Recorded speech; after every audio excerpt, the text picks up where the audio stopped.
നമുക്ക് കേരളത്തിലെ ഏറ്റവും പ്രധാനമായിട്ടുള്ള രാഷ്ട്രീയ പാർട്ടികളെ കുറിച്ച് ഒന്ന് നോക്കാം. കോൺഗ്രസ്, CPIM, BJP, മുസ്ലിം ലീഗ്, കേരള കോൺഗ്രസ്. കേരള കോൺഗ്രസ് രണ്ടെണ്ണം ഉണ്ട്, രണ്ടോ മൂന്നോ ഉണ്ട്. BJP ഒരെണ്ണോ, NDA ഒരെണ്ണോ ഉണ്ട്, UDF ഉണ്ട്, LDF ഉണ്ട്.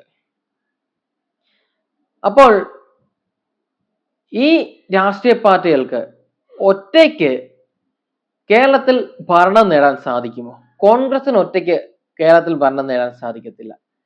CPM ഒറ്റയ്ക്ക് പറ്റത്തില്ല. CPIക്ക് ഒറ്റയ്ക്ക് പറ്റുമോ? ഇല്ല. BJPക്ക് പറ്റുമോ? ഇല്ല. കേരള കോൺഗ്രസിന് പറ്റുമോ? പറ്റത്തില്ല. മുസ്ലിം ലീഗിനും സാധിക്കത്തില്ല.